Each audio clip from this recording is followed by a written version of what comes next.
नमस्कार विद्यार्थियों। राजकीय स्नातकोत्तर महाविद्यालय देवली के YouTube चैनल पर आपका स्वागत है। हमारा आज का पठन पाठन का विषय है रामचंद्रिका के अंतर्गत पंचवटी वर्णन नामक पद्यांश। जैसा कि इसके शीर्षक से विदित है कि इसमें पंचवटी नामक वन का वर्णन किया गया है। तो आइए हम पंचवटी वर्णन नामक पद्यांश का सस्वर वाचन करते हैं ताकि आप इससे संबंधित कुछ कठिन शब्दों के अर्थ व इसका कुछ भावार्थ हृदयंगम कर पाएं। पंचवटी वर्णन दुर्मिल सवैया छंद में है। मैं सस्वर वाचन करने से पहले आपको बता देना चाहता हूँ कि दुर्मिल सवैया के प्रत्येक चरण में 24 वर्ण होते हैं, जो कि 8 सगण के क्रम से सजे होते हैं। चूँकि सवैया है तो इसका सस्वर वाचन भी बहुत अच्छा हो सकता है। तो आइए इसका सस्वर वाचन करते हैं। सब जाति फटी दुख की दुपटी, कपटी न रहें जह एक घटी। सब जाति फटी दुख की दुपटी, कपटी न रहें जह एक घटी। निघटी रुचि मीच घटी हु घटी, जग जीव जतीन की छूटी तटी। निघटी रुचि मीचु घटी हु घटी, जग जीव जतीन की छूटी तटी। अघ ओघ की बेरी कटी विकटी, निकटी प्रकटी गुरु ज्ञान घटी।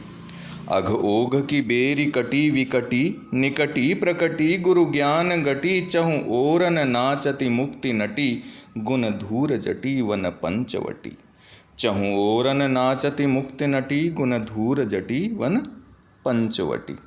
ये था इसका सस्वर वाचन।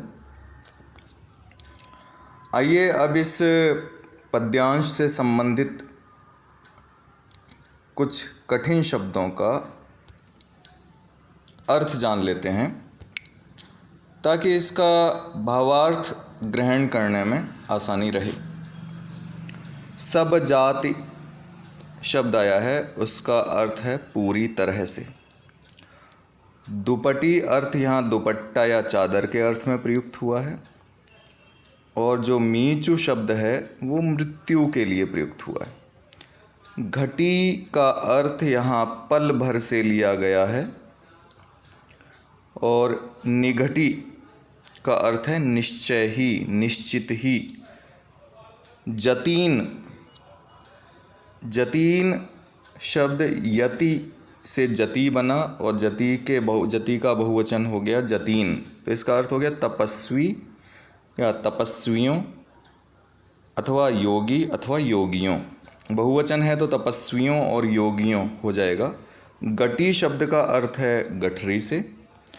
तटी शब्द एक विशेष पारिभाषिक शब्द है जिसका अर्थ होता है समाधि अथवा योगावस्था से। अघ ओघ शब्द का प्रयोग यहाँ पाप की राशि, पाप के समूह के अर्थ में हुआ है। नटी से अर्थ है यहाँ नर्तकी से, जो नृत्य करती है। और अंत में है धूर जटी। धूर जटी शब्द का अर्थ है यहाँ शिव अथवा महादेव से। तो ये थे इसके कठिन शब्द। आइए अब इसके प्रसंग संबंधी तथ्यों का अध्ययन कर लेते हैं। प्रसंग के अंतर्गत हम हमेशा 3 बातों का अनिवार्यतः उल्लेख करते हैं: कवि, ग्रंथ एवं संदर्भ। कवि केशवदास हैं।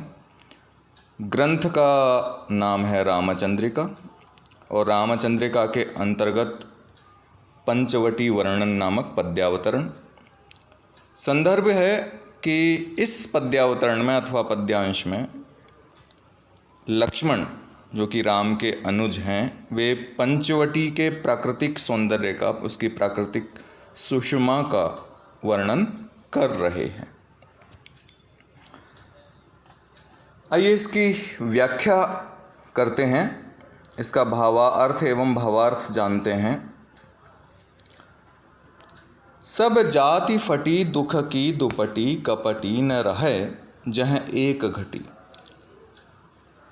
राम के अनुज लक्ष्मण पंचवटी की प्राकृतिक सुषमा की तुलना शिव अथवा महादेव से करते हुए कहते हैं कि जिस प्रकार महादेव के दर्शन मात्र से मनुष्य के समस्त दुख तत्काल दूर हो जाते हैं, उसी प्रकार सब जाति फटी दुख की दुपटी, उसी प्रकार पंचवटी के प्राकृतिक सौंदर्य को देखकर संपूर्ण दुखों की चादर फट जाती है, अर्थात सभी प्रकार के कष्ट समाप्त हो जाते हैं। कपटी न रहे जहाँ एक घटी, और यही नहीं, यहाँ पर कपटी व्यक्ति अर्थात जिस व्यक्ति के मन में कपट है, वह व्यक्ति यहाँ पल भर भी नहीं ठहर सकता, क्योंकि पंचवटी की अपार सुषमा के कारण उसके भाव भी सात्विक हो जाते हैं। हम कह सकते हैं कि यहाँ आते ही प्राणी का मन पूरी तरह से शुद्ध, निर्मल और पवित्र हो जाता है। उसके मन में व्याप्त समस्त विकारों का शमन हो जाता है। निघटी रुचि मीच घटी हु घटी, जग जीव जतीन की छूटी तटी। निघटी रुचि मीचु घटी हु घटी, यहाँ जो जग जीव हैं, जो सांसारिक जीव हैं, जगत के प्राणी हैं, उनकी मृत्यु के प्रति रुचि घट जाती है, अर्थात यहाँ आकर कोई भी मृत्यु की कामना नहीं करता, कोई भी मरना नहीं चाहता। क्यों? क्योंकि पंचवटी का सौंदर्य देखकर मनुष्य को अपार आनंद होता है, और इस आनंद की सतत प्राप्ति हेतु उसमें जीवन के प्रति रुचि बढ़ जाती है, उसकी जीने की इच्छा जागृत हो जाती है, उसमें आशा का संचार हो जाता है, जीवन के प्रति उसकी आकांक्षा, उसकी जिजीविषा जाग जाती है। जगजीव जतीन की छूटी तटी, और जो योगी हैं उनके साथ क्या होता है कि पंचवटी आकर जो योगियों की समाधि अवस्था, जो योगी ध्यानमग्न हो जाते हैं दीर्घ अवधि के लिए, लंबे समय के लिए, वह समाधि अवस्था अथवा योगावस्था छूट जाती है। क्योंकि योग साधना से जिस प्रकार का आनंद प्राप्त होता है, उससे भी अधिक आनंद इस पंचवटी नामक वन का प्राकृतिक सौंदर्य निहारने से प्राप्त हो जाता है। अर्थात प्राकृतिक सुषमा से प्राप्त आनंद की तुलना समाधि अवस्था अथवा योगावस्था से प्राप्त होने वाले आनंद से की गई है। और क्या होता है? अघ ओघ की बेरी कटी विकटी निकटी प्रकटी गुरु ज्ञान गटी। अघ ओघ पाप का समूह, पाप की राशि। तो यहाँ आकर, पंचवटी में आकर पाप समूह की भयानक बेड़ी कट जाती है। और निकटी प्रकटी गुरु ज्ञान गटी। गुरु अर्थात भारी, गंभीर, गहन। और इसके निकट आते ही, पंचवटी नामक वन के निकट आते ही जो ज्ञान की भारी गठरी है वह प्रकट हो जाती है। अर्थात पंचवटी में आने पर व्यक्ति पाप बंधनों से मुक्त हो जाता है तथा वह ज्ञान चेतना की ओर आकृष्ट होकर महाज्ञानी बन जाता है। आगे लक्ष्मण क्या कहते हैं? लक्ष्मण कहते हैं चहु ओरन नाचति मुक्ति नटी गुण धूर जटी वन पंचवटी।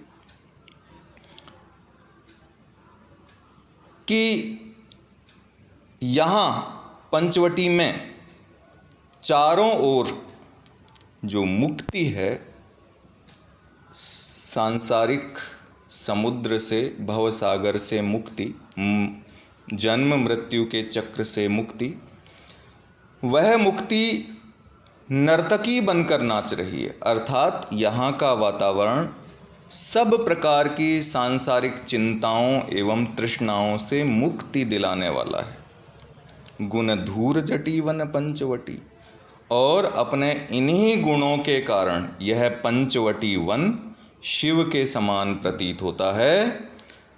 महादेव के दर्शन से जो भौतिक एवं आध्यात्मिक उपलब्धि होती है, उसी उपलब्धि की अनुभूति पंचवटी में आकर होती है। इसलिए लक्ष्मण पंचवटी वन को धूर जटी अर्थात धुएं के समान जटाओं वाले महादेव के समान बताते हैं। लक्ष्मण कहते हैं कि जो पंचवटी वन है उसमें महादेव के समान ही गुण विद्यमान हैं।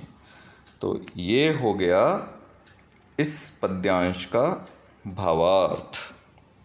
आइए इसके बाद इसके विशेष तथ्यों का अध्ययन कर लेते हैं। सर्वप्रथम आपने गौर किया होगा कि इसमें ट शब्द की पुनरावृत्ति हुई है। तो ट किसी भी वर्ण की पुनरावृत्ति होती है तो अनुप्रास और अनुप्रास के विविध भेद वहाँ विद्यमान हो जाते हैं। किंतु अनुप्रास के प्रयोग से जहाँ इस पद्यावतरण में ध्वनिगत सौंदर्य की वृद्धि हुई है, जहाँ ये गेय हो गया है, एक विशेष ध्वनि, एक विशेष लय उत्पन्न हो गई है, वहीं चूँकि ट कठोर वर्णों में गिना जाता है, तो वहीं उस ट वर्ण की पुनरावृत्ति के कारण जो पंचवटी के प्राकृतिक सौंदर्य का वर्णन करने का जो प्रयास कवि केशवदास जी ने किया है, उस प्राकृतिक सौंदर्य के वर्णन में जो इसका भावगत सौंदर्य है, जो भाव संबंधी चमत्कार है, इसमें भाव संबंधी जो सुंदरता है, उसकी हानि भी हुई है। क्योंकि टेठ है, डेढ़ है, ये जो वर्ण होते हैं कर्णप्रिय नहीं होते हैं। और साथ ही यदि किसी अलंकार को आप विशेष रूप से उस पद्यावतरण में स्थान देना चाहते हैं तो दूसरा जो पक्ष है, भावगत पक्ष है, वह प्रभावित या दुष्प्रभावित हो सकता है। यहाँ भी आप ये लिख सकते हैं। अनुप्रास अलंकार विद्यमान है ही, कई शब्दों की पुनरावृत्ति हुई है और उसका प्रकारांतर से अर्थ अलग अलग है, इसलिए यमक अलंकार विद्यमान है। और मुक्ति नटी सहित कई शब्द ऐसे आए हैं जिन्हों में रूपक अलंकार विद्यमान है। अंत में पंचवटी वन को धूर्जटिया महादेव के समान बताया गया है, इसलिए उपमा अलंकार विद्यमान है। और जैसा कि सस्वर वाचन से पूर्व मैंने बताया था कि यह जो पद्यावतरण है वह दुर्मिल सवैया छंद में है। और मैं एक बार फिर आपकी सुविधा के लिए बता देता हूँ कि दुर्मिल सवैया के प्रत्येक चरण में 24 वर्ण होते हैं, जो 8 सगण के क्रम से सजाए जाते हैं, रखे जाते हैं। यति 8 छहा 10 से शुभदा सगणा 8 दुर्मिल गावत है। ये दुर्मिल सवैया छंद का लक्षण काव्यशास्त्र में बताया गया है। अब बारी है आपके गृह कार्य की। तो आज का गृह कार्य अंकित कर लीजिए। आज का गृह कार्य है कि पंचवटी वर्णन नामक पद्यावतरण में प्रयुक्त छंद व अलंकारों का नामोल्लेख कीजिए। आज के लिए बस इतना ही। आप सब लोगों का बहुत बहुत धन्यवाद।